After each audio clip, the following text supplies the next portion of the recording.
So you could have someone who is amazing at your job, but not great at writing a resume. Yeah. And that person who has the experience, but not the great resume with a real human being, they can get them in the door. But the computer is going to be like, nope, you didn't have these 7 keywords I was looking for. So get out of here. Right. And so I will say this, candidates are burnt out. Hi, I'm Renata Bernardi, and this is the Job Hunting Podcast, where I interview experts and professionals and discuss issues that are important for job hunters and those who are working to advance their careers. So make sure that you subscribe and follow, and let's dive right in. My guest today is Kyle Samuels, the founder and CEO of Creative Talent Endeavors, an executive search firm based in the US, reshaping how leadership hiring works.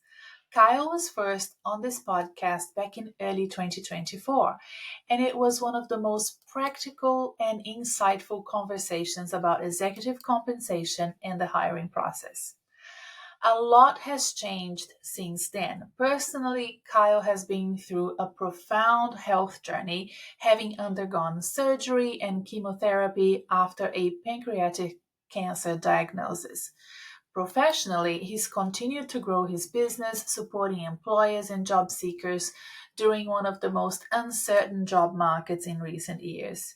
Today, we go deeper. We talk about his personal journey, putting health above all else. Then we discuss how hiring is shifting and how job seekers should think about positioning themselves. This episode is a lesson on what resiliency really means when the curveballs aren't just professionals but deeply personal. I hope this conversation inspires you as much as it did me. If you haven't yet subscribed to the Jobs Hunting Podcast, I hope this episode is the inspiration for you to stay in touch with me and with my guests by clicking that subscribe button and following us. I also have a weekly newsletter that I prepare with much care, and I do it especially for job seekers like you, with special content that I do not share anywhere else but in the newsletter. I save all the juicy stuff for the newsletter. You will find a link to subscribe to the newsletter in the episode show notes as well, or you can go to my website. It's RenataBernardi.com, renatabernardi.com. And if you need a coach, my website is also where you will find all my services and my courses. Reach out if you need help. Now, grab a cup of coffee and enjoy me for a conversation with Kyle. My friend, I'm very glad that you reached out to me again. We spoke a year and a half ago. And Before. Yep, a year and a half ago. And since then, you've been an awesome friend of the podcast. You've sent us some wonderful guests. Thank you so much. Of course. And you have gone through quite a lot of as well. So we're here to talk about what's been going on with you and your business. I think maybe we can start there. Something really personal happened to you, and you still managed to keep your leadership in your business going. How much of that experience you want to share with us today? It's open kimono, so we can talk about anything. Okay. Absolutely. So let's begin. Tell me what shifted. What has changed since the last time we spoke? Well, I got just a smidge of the pancreatic cancer, just a touch. So, Oh my goodness. no, but all jokes aside, and honestly, having a sense of humor is one of those things that helped me cope and go through this. But Yeah. May of last year, had an issue, went to the ER. Thank God for my wife, because when they couldn't figure out what was going on, she knew to say, "Hey, why don't you do a CT?" And when they did that, that's when they came back and said, "Oh, sir, do you have pancreatitis?" And I said, "Not that I know of, but thanks for letting me know. Cool." Went to my regular doctor the following Monday, ran a bunch of tests. There's a test called the CA19-9, which looks for the appearance of like these antibodies that doesn't always mean cancer, but the higher it is, the more likely you have cancer, right? And so the normal range is 0 to 32. When they took mine, I was at, I think, like 370. So 10x the top. Yeah, yeah. So Oh, all right, but still we don't know what it, not looking good, but whatever, right? And so then I get my endoscopy in June of last year, and then that's when they tell me, hey, it's cancer. So then you go to think about like, all right, what are my options? And it's surgery, then chemo, or chemo, then surgery, or the third option, which is just like, let's see what happens, which is not not something I was curious about finding out, right? And so listen, I will tell you this. My job helped save my life, and here's why. Years ago, met a pharmaceutical executive. Um, uh, Helped her just she came from the world of nonprofit, never worked for a for-profit company, was stock and equity and bonus things like that. And so I just kind of helped her figure out what her deal should look like, and then we just built a relationship off that, right? So when this happens, I'm like, who can I call? And that lady is the head of I believe her title is like head of oncology advocacy or cancer advocacy, something like that. So I was like, hey, I need an advocate right now.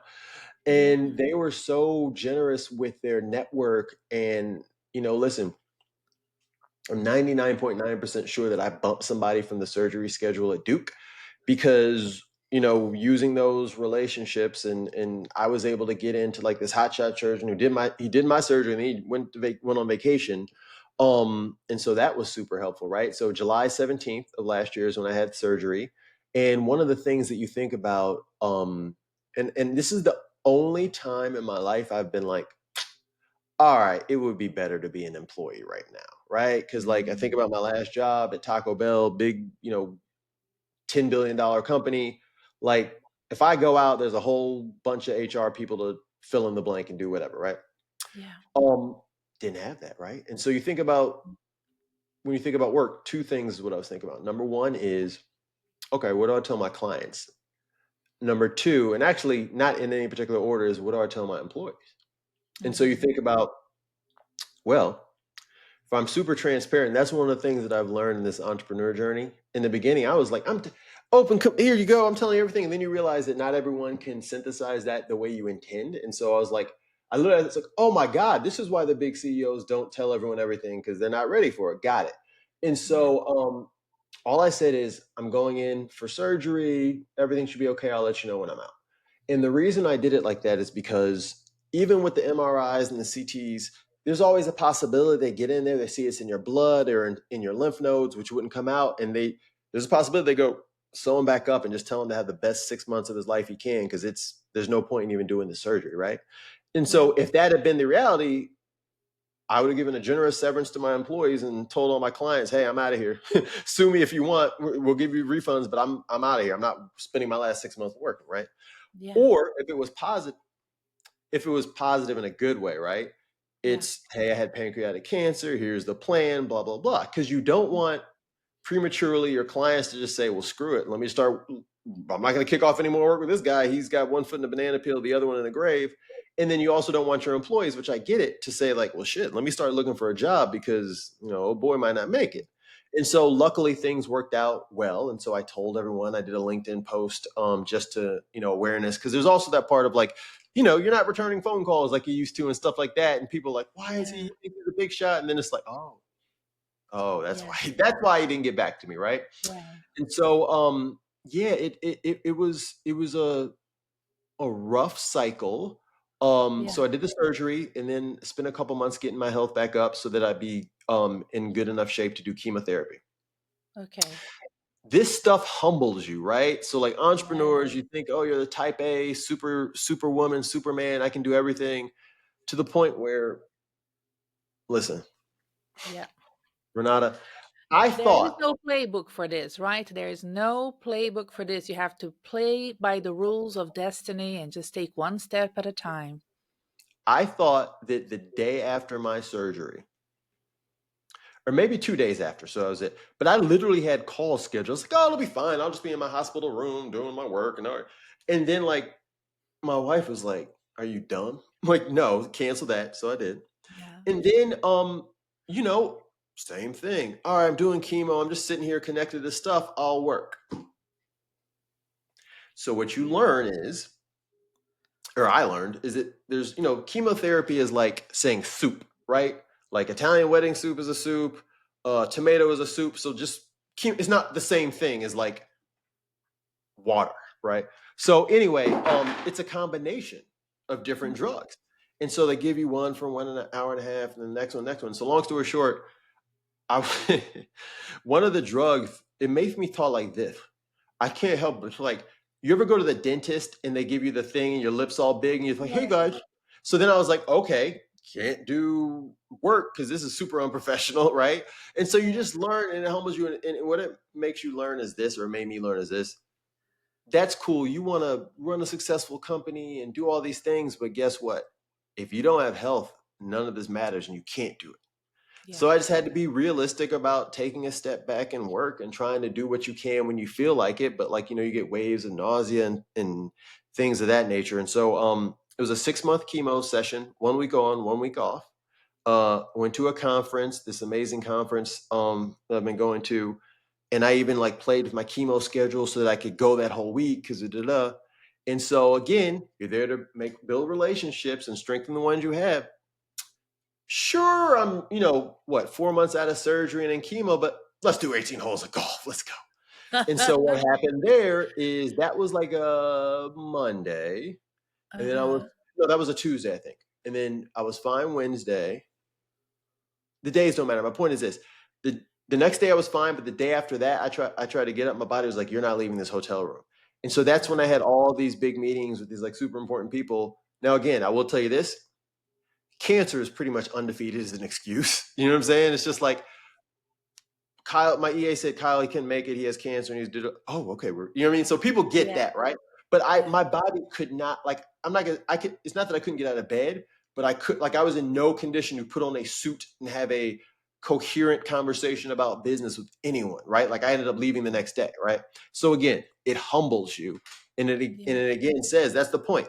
You didn't take care of your body, so you were not taking care of your body to do business. So now look at you looking stupid Yeah. in the face. You didn't get any business and you messed your body up, right? And Yeah. so that was the last one where I was like, all right, I really have to take this easy and just, do the best that I can without putting my body and my health at risk. And let's see Yeah. what happens. And then I'm very happy to say that a month ago, had an MRI, was clean. I got my port out. That's the thing they put there for chemotherapy. So it's a much more hygienic way to go versus like in your arm every day.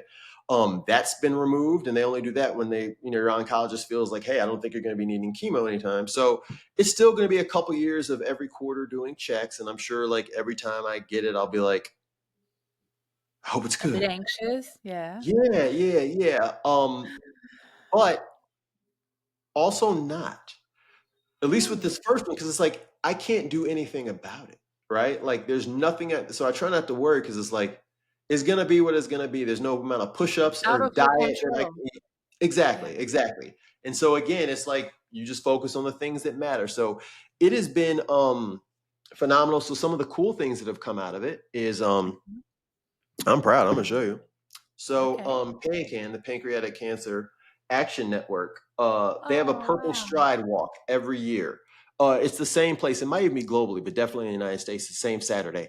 And my team was the first place family and friends fundraising team, and I was the biggest individual what's the Contributor. word, fundraiser. And so Wow. it matters, but again, I'm not going to lie to you. It also comes back to what I do in executive search for a living because I Yeah. posted about it on LinkedIn and like, listen, a lot of these people got big pockets. They can throw a 25 or 30 piece and people went far beyond that, right? So that's Yeah. been awesome. And actually I'm going to another PanCan event this Saturday. Wait, no, next Saturday. And then what else? Joined a group called Sambai. It's a nonprofit that's focused on understanding the impact and helping how cancer impacts Black people. And I didn't say African American because it's globally all over the world. So Black people all over the world. So that's been cool. And it's one of those things too that I've found that there's I was very out and just open about it. And I know myself, if I was an Mhm. employee, I wouldn't have been, right? Like if I was just like a VP of HR at a Fortune 500 company, I would have been doing my thing. That's it. But I think because no, I know because I had a business and I wanted people to know, and because pancreatic cancer is so insidious that most people don't know until it's stage 4, and it's usually too late by then. So it's like, Yeah. Renata, you look a little yellow and you've gotten skinny since the last time I saw you, right? And you're always taking naps. That's usually what happens. When I was in the hospital recovering, Yeah. a congresswoman named Sheila Jackson Lee, literally the day after my surgery, they announced that she had died. And what happened with her was typically what happened. In June, they announced it and she was like, I'm going to fight this thing. Let's go. And then a month later, it was like, unfortunately, she's passed away. Right. So I Yeah. got mine in stage 2, and that meant everything. It meant that I did not have to have the surgery called the Whipple, where they basically cut you from your belly button up to like here. I had Yeah. some, robotic surgery, 5 cuts. Yeah. Um, so I've actually found, and I know it sounds weird and ironic, but a sense of gratitude about this, right? Yeah. Um, because most like, and my wife didn't want me looking at the numbers because she knows 'cause she's a background in healthcare, but like it's not good. And again, I'm not out of I'm looking good now. Things can come back, whatever. But Yeah. even that quick, it's just one of those nasty diseases. And so I think that was it too. And so let me say to your viewers, I gave you 3 symptoms: jaundice, weight loss, fatigue. Here's another Yeah. one. And this is the crazy one that I didn't know was a symptom until after we started talking to the doctors. My lower back was hurting. Oh, okay. So That makes sense. once you Yeah. hit, for most of us, once you hit 40 plus, that's just so what? You know what I mean? And Yeah. the sun came up and whatever, right?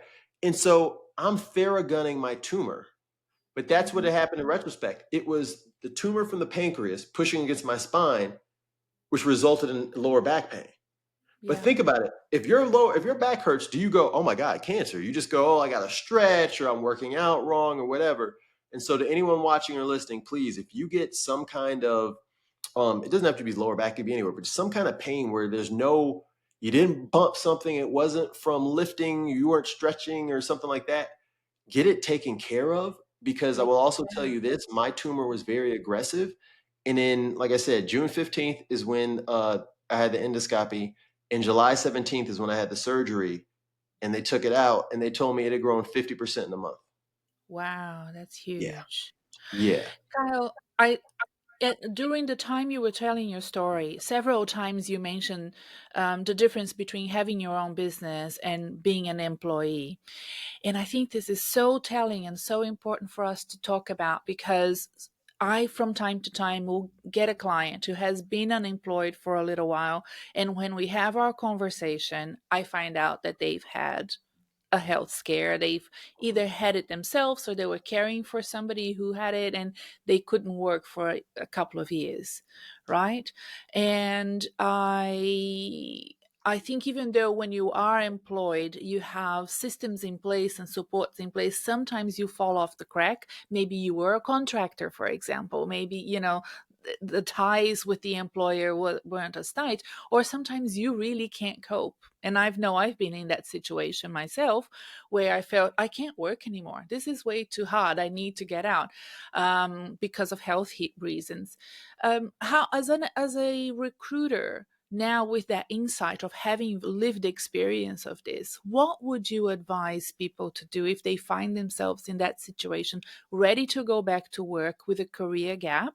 Do they explain this? Is it okay? What if they feel like uncomfortable talking about their health? It's a personal decision. And so one of the things that happens because I'm so upfront about it is I get Mhm. connections with people. And especially, by the way, when I was going through chemo and stuff, like chemo takes a lot out of you. So like I would tell people, like, listen, I wouldn't tell them the whole story, but just so if they saw me going like this or whatever, they weren't like, oh, sorry, I'm so boring. It's like they understood that I wasn't, it was the nausea wave coming over, right? And so a Yeah. lot of people would be like, well, actually, I'm a cancer survivor myself, and blah blah blah blah blah. Once you kind of engage, and there was one lady I spoke to, and she wasn't specific about what type, but she was going through it as well, and just finishing chemo as well, and she was Mhm. actively interviewing, and she wasn't disclosing it, right? And so I think she was just saying like, "Hey, I took a hiatus" or something like that, and because I think for her it was a little bit easier that she was still at the company while on medical leave, so there wasn't really a gap. Like she was still getting paid working Yeah. there. But I think it depends, right? Because there is a fear, depending on the job, that someone's going to feel like, all right, well, what if it comes back and then they're out again and we're paying them, or they, you know what I mean? Like there's a lot of that. Um, Me personally, I would say I would be upfront. And here's now, let me stop. Let me stop.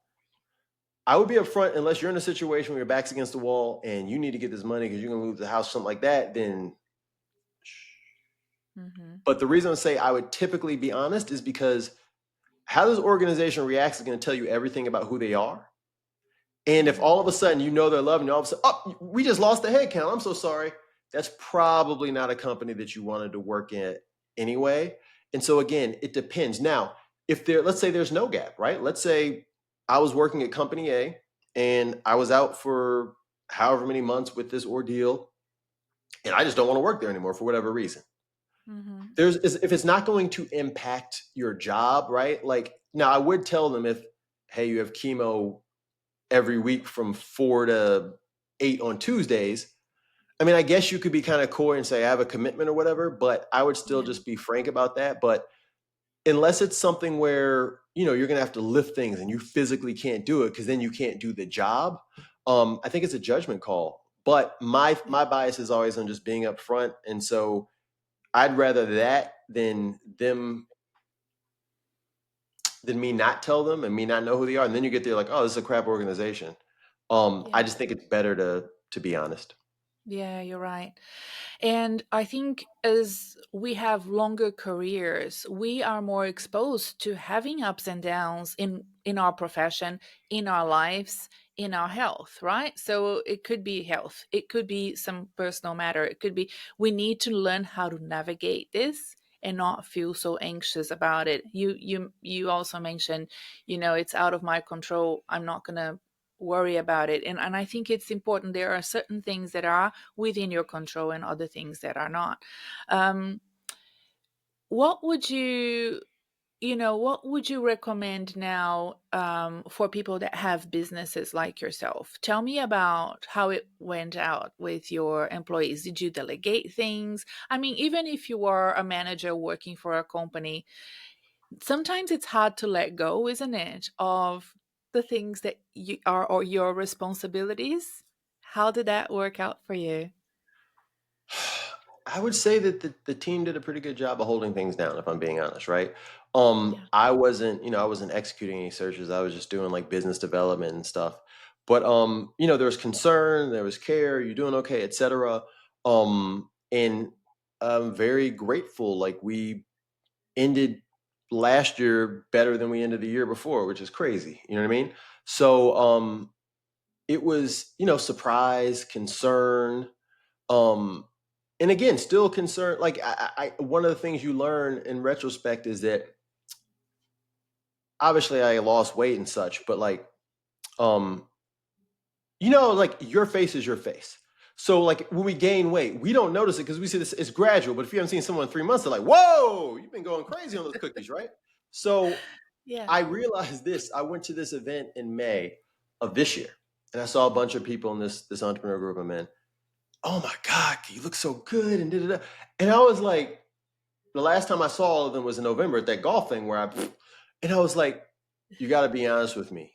Did I look horrible back then? And someone was like, he paused for a second. He was like, you're very thin. And then one of my friends who, she's a lot more abrupt. She was like, yeah, you were also very ashy. And I was like, okay, got it, got it, got it. But like, I didn't notice. It's just me, right? And so, Yeah.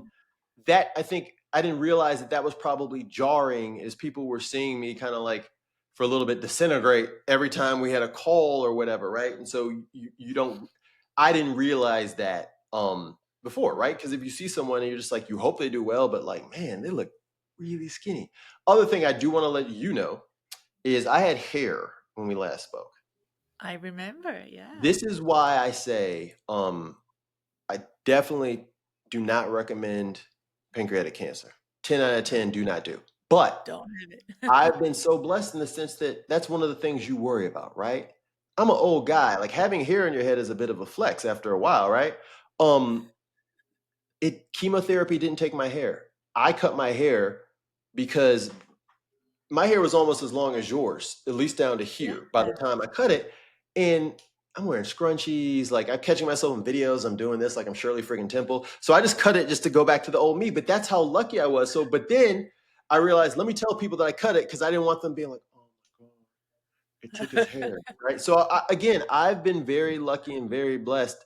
And it's just easier cutting my hair. Like it takes me a few minutes in the day versus the all the stuff, right? But again, and again, I'm grateful for that because number one, I look pretty good with a shaved head. Number two, imagine I had a lumpy head or I was a woman. Like that's not quite as easy to be like is cavalier about like, oh, I just shaved my head, right? So I've had a lot of luck through this unlucky circumstance. Yes, you have. Well done.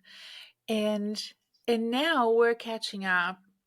Sort of let me know if you want to carry on this topic, but I also wanted to talk about other things that have happened in Yeah, the yeah, yeah. world since we Yes, last spoke yes. and since all of this has been going on. I mean, here you are going through this personal situation, managing your business the best way you can, doing rather well.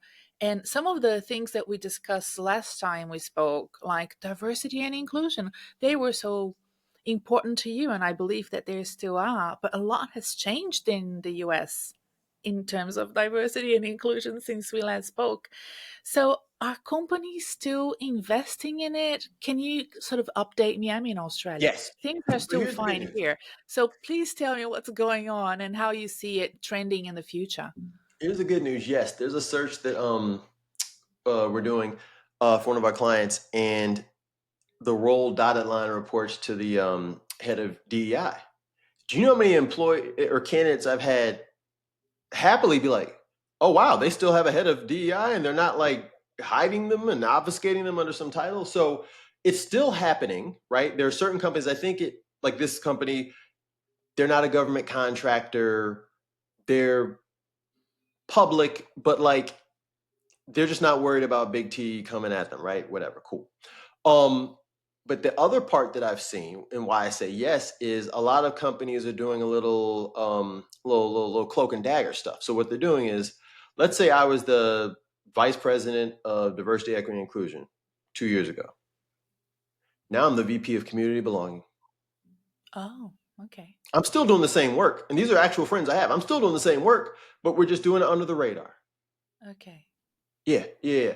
Now the other companies and or because we say companies, it just means people who have power. Companies are inanimate; they can't make decisions. But the companies with leadership that a lot of tech people, being honest, um, were annoyed by this or didn't understand the need for it. Oh, they're footloose and fancy free. They couldn't wait to start giving people pink slips. You know what I mean? So I think that that's that's where it is. And so if that's something that's important to you, and here's where it gets tricky, right?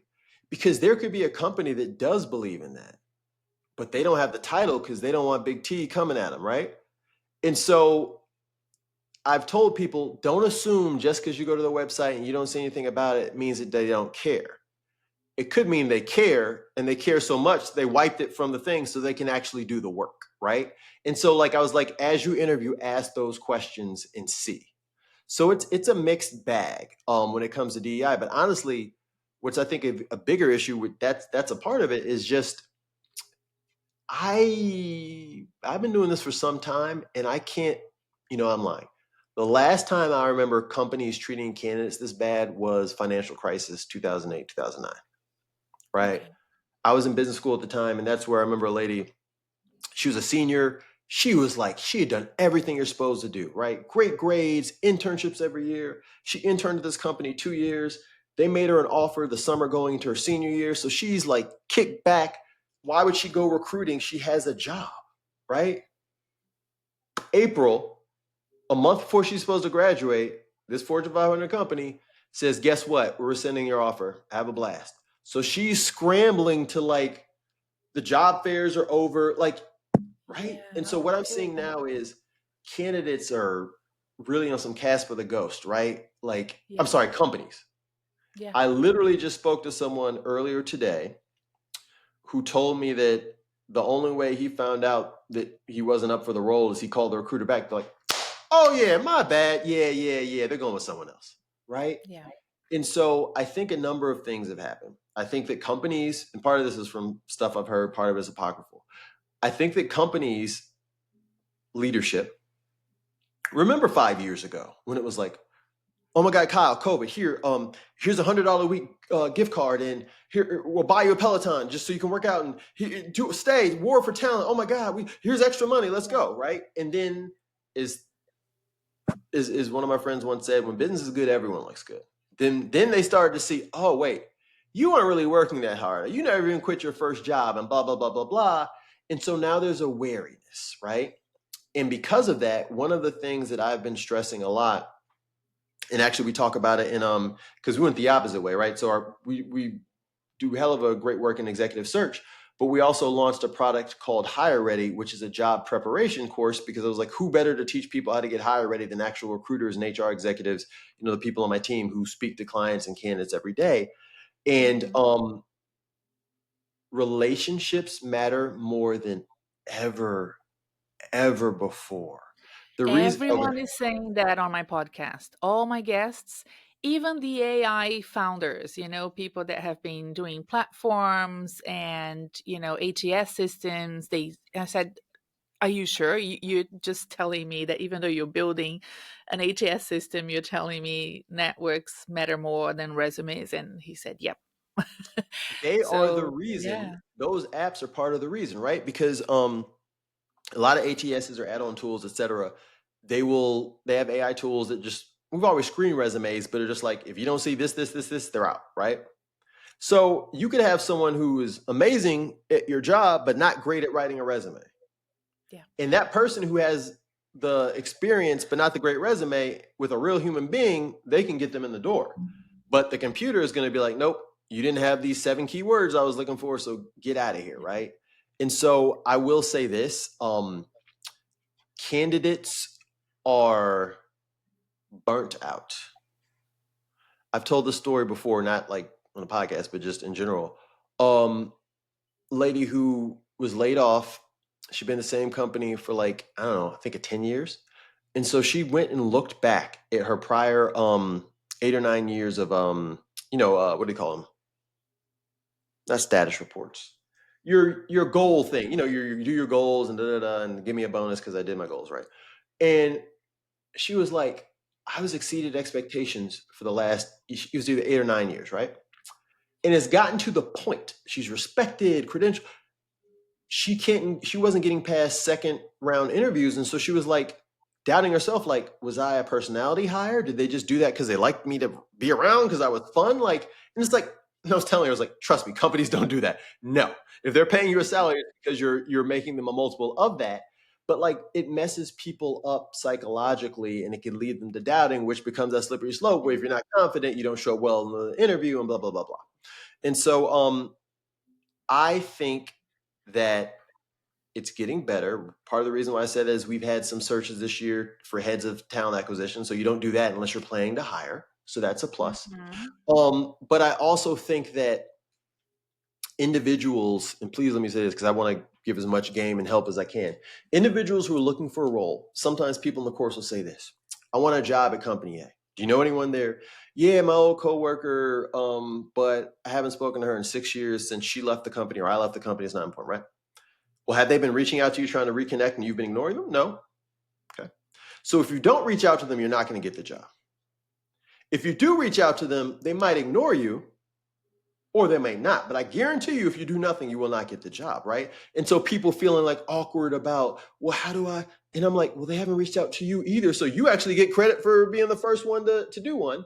But we Yeah. also tell people, and we have one person in the course who is actively working, but they knew that they wanted to look, and they're like, they're an HR person, so they know the best time to get a job is when you already have one. So they're like, I want to start Yeah. this now, and like reaching out to my network, not when I quit or I get fired, right?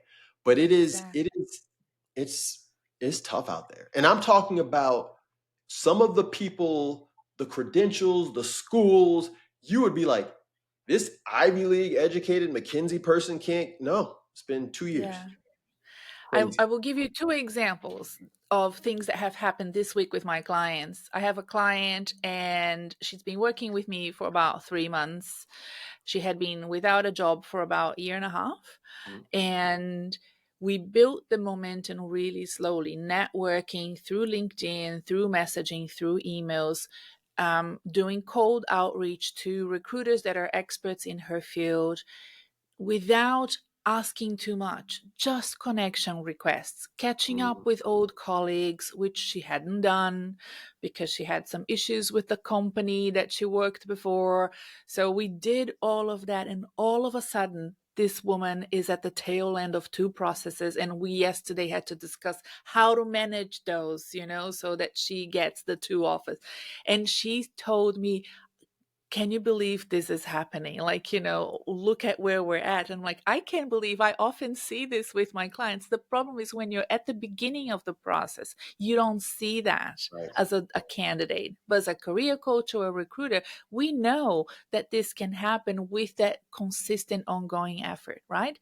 On the Mhm. other hand, Kyle, this week also, I saw a client, and this is what happened. She connected with the company that she wanted to apply for. The job had been advertised, but she she she believed so much in that connection, which came back really quickly, and like, yes, apply, that would be great, that she sent the application without tailoring it.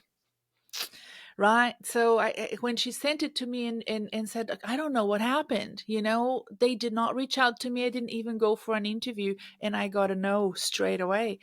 And I looked at the cover letter and the resume, and none of the important keywords were there. So even though at that very senior level she had a connection, that first talent acquisition officer, a 20 something year old girl, oh, a guy, I don't know, wouldn't know that she was, Mhm.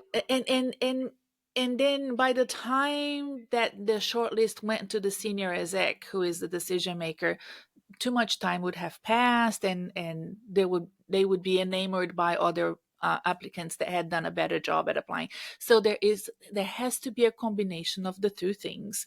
You have to have connections if possible. That would be great. And if you don't have it, let's work on them for a few months so that you have them. And then you have to apply with care. If so, what would have helped your client? The second one is, and Yeah. this is something I preach. Listen, LLMs are here to stay. We all have access to them. Invest the $20, or they're all different. I use ChatGPT, but invest the $20 in it, right? And so, if you take time and care, that is one of the easiest ways to stand out, right? And so, what I tell people, it takes time, right? But usually, to be successful is doing the things and putting in the extra work that other people aren't doing. So, if you are applying somewhere, I tell people to do this. So first off, let's say there's the TA person or whomever the person posted the job. Let's say you're interested in them. First off, see if you have any connections or ways that you can stand out and leverage that, right? Cool. Also, customize why you're interested in the job. Not some, hey, I applied to this role. I'm so high about company ABC, but it's like, I was excited about this because I saw the OD experience you're looking for is just like the project I led in Asia for this company, blah, blah, blah, blah, right? But that shows that you're taking care and you're specifically interested in that company.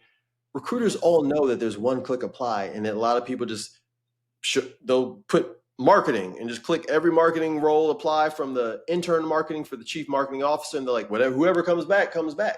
No one's coming back because you didn't take care. You're Yeah. probably not the best fit, and even if you are a fit, how are you going to compete against that person who has a relationship? And another thing, now let me get on my AI high horse, is that the way I interview, my level of expectation has gone up, right? And so again, there's ChatGPT, Gemini, whatever you want to use, right? So there is no reason for you to show up not prepared for an interview. There's no reason, whether it's with me or you move on with the client. ChatGPT, I'm interviewing with Mike Johnson, the CFO of XYZ Corporation. It's an interview for a controller role. Please let me know, blah, blah, blah, blah, blah, blah, blah, blah. Here's my resume. Compare it to the job description. Pull out any through lines that you see so I can, like, And that doesn't take that long. The robot's doing it Yeah. for you, right? And so if you're not doing it, you're already behind the eight ball. And again, doing that doesn't mean you're gonna get the job. It just means you'll probably go further than someone else. But it's Hmm. table stakes at this point. Like Yeah. I had someone, this will blow your mind. It was for a head of TA search. So who am I interviewing? Heads of TA. Person. Now, in that case, I think maybe they were just like, I don't care about the job. But they showed up. They're like, wait, what's this for? I said, you know what? I told him what it was, but I don't think this is going to work. And I was just like, come on, what are we talking about? Right. So again, you can do so much that. I mean, that's an extreme example. You don't even know what the title is. By the way, it wasn't a confidential search. It was literally in the message I sent you. And it was in anyway. So yeah, I Yeah. think that people need to adapt to the technology we have. And that's an interesting thing, right? Kind of going back to what you mentioned with the founders, the AI stuff, right? It's both. It's you need to use AI, the future, but you need to go old school and shake some hands and kiss some babies and um, fortify existing relationships and build new ones. And let go of the ego of what if I reach out and they say no? So what? Like I'm a recruiter. People say no to Mm. the stuff I'm offering all the time. I don't just say, oh, well, close this search out. No, you keep going and it's fine. If you do it respectfully in the right way, if you reach out to someone, they may not respond, but they're not going to do anything to harm you. At best, it'll stay with you. Just don't talk to them anymore ever, and that's how it was before. So you've lost nothing. Yeah. Kyle, you've mentioned talent acquisition as being trending, and you've been recruiting for some. What other jobs have you been seeing as trending and showing up with clients asking you to find candidates for? I think this might So be good to tell the listeners. There's a lot of people that went through mass redundancies, not only in the US, it's happening all over the world. Be interesting for them to see well, we do a what lot the of market is HR. asking. That's our number one function, and so like Okay. senior level HRBP roles and like OD and talent roles are coming back, which is great because again, the TA roles I coming see back that means you here in Australia as well. Yeah. good, good. Because it's like Hmm. if talent acquisition comes back, that means you plan to hire. And if you're paying attention to your talent development OD, that means you plan to what's what I'm looking for? Nurture and grow your people, right? Which is great. So those are some, but other thing I would tell you, it's not as much a job as an aspect, kind of what we're talking about. Pretty much every job that we're doing right now has some kind of AI um, mandate, right? So again, this doesn't mean that you're like, unless it's a technical role. I'm talking about non-technical roles, by the way, HR, general managers, CEOs, et cetera, controllerships. But they want any organization wants someone to do it, and the reason why is because we want you to be as efficient as possible. This is a tool. So it's not about like if I'm a HRBP for supply chain at a $20 billion company, it's not like I need you to build agents for no, no, no. I just want to know as you're doing your work, you're going to be as efficient as possible and leverage LLMs to do so because if not, you're wasting time. You're not being efficient, right? And so that's another reason why people need to get comfortable with this. Now, the good news I'll tell you is as someone who uses a lot, for most people's jobs, it's not there yet. It still hallucinates. Even the paid ones, they still make mistakes. You got to double check things, etc. So it's not there yet, but it's coming. It's coming. It gets exponentially better every year, and in a year, those mistakes that it's making now probably won't. And so you need to utilize this, and that's also something that makes you more valuable. What I mean by that is, let's say you're a director of PR, right? A director of PR who uses AI could save a company from needing another coordinator, right?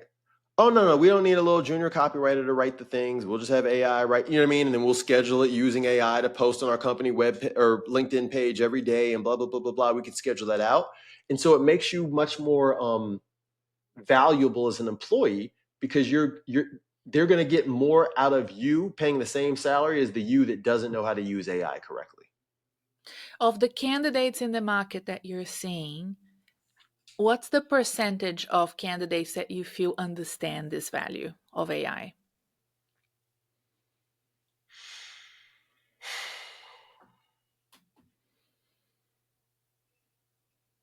25. Okay. And I'm speaking like non-technical people, like the people in tech, duh, right? But I'm saying like Yeah. 25%. Yeah. Okay. Okay. So that already tells you everything, right? So you want to be in that top 25% Hmm. for sure. Hmm. And another thing, again, going back to the relationships, I wonder if it's from a deck I did, but I think I have this study right. Yes. So if you are referred for a role, you have a 50% chance of getting it. This is from Forbes.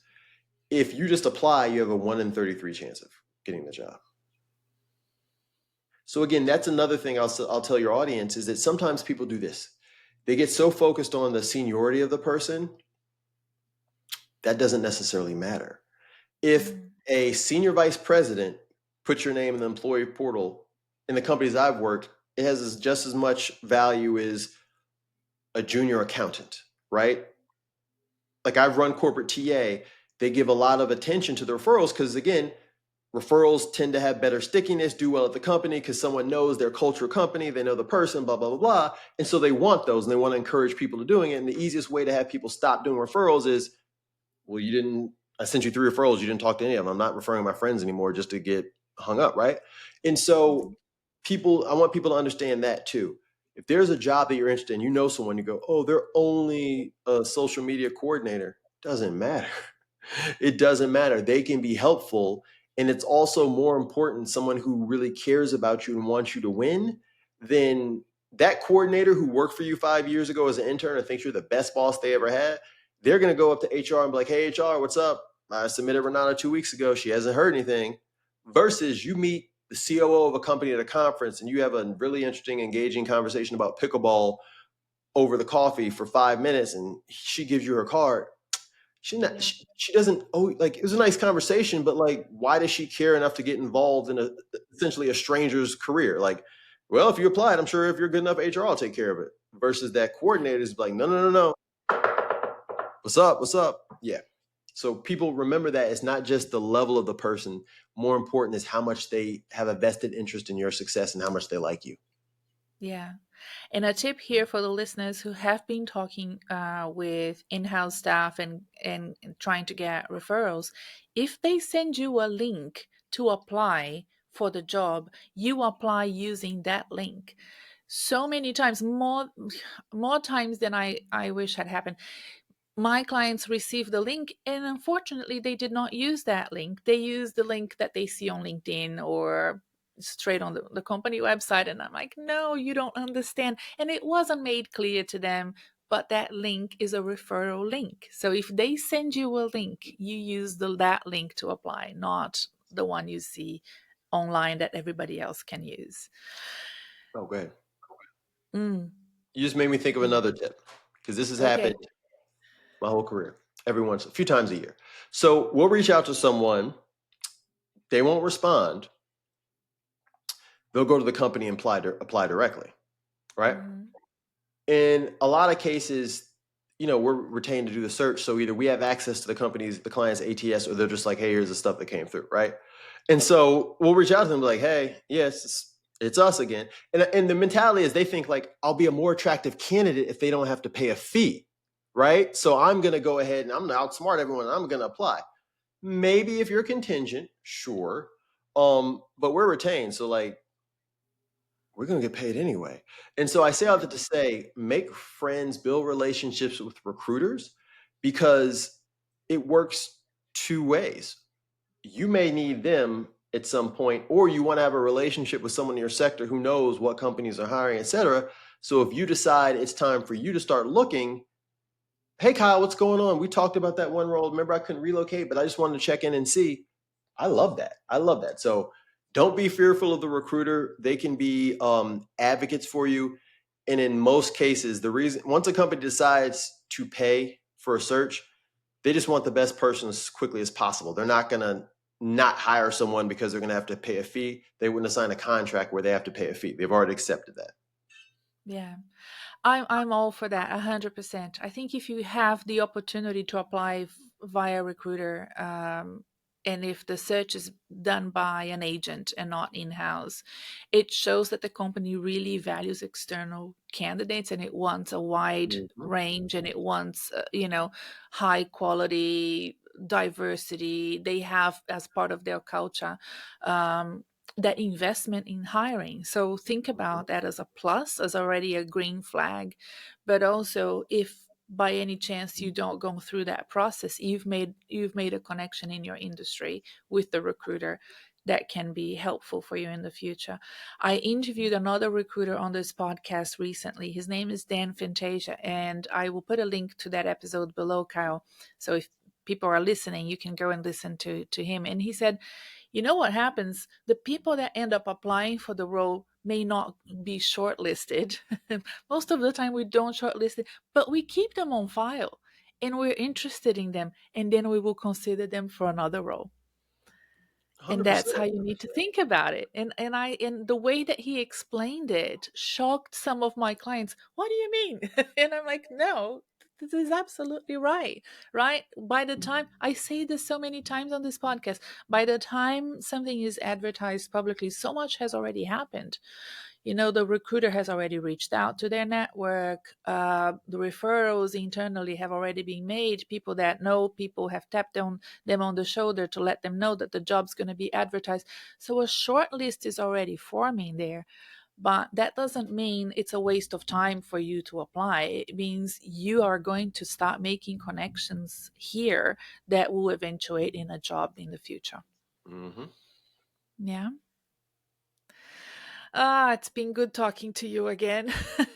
Look, we talked about so many important topics. I think the topic of health scare, of anything that takes you off course, which will eventually happen to all of us. It could be health, it could be a personal matter, it could be, that you need a break from work, you've been working too hard. If we're going to have long careers, it's not just going to be a linear way. It will, be a squiggly line. So thank you so much for Thank you sharing for having with the me again. listeners.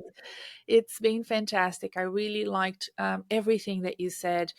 And then going into, I was dying to ask you about diversity and inclusion, because last time we spent so much time talking about it. And I'll put the link to that episode below if people are interested in knowing that it's still out there, and there's still opportunity for those people that have developed expertise over time to continue to reach out to employers and and find opportunities for them. That's really important to me. And also AI, we spoke about how to use it, how to operate with what employers are looking for in terms of the skills that they expect you to Mhm. have, and being on that top 25%, even though if it's just anecdotal at this stage. But everything to do with AI is so new that I really value your feedback on that. So thank you, You have some really interesting talks that I've heard over the last couple of years because a lot of them are my people, so I like to listen. So just thank you. I really appreciate it. Kyle. My pleasure. It's wonderful to have you back. Excellent. Thank you.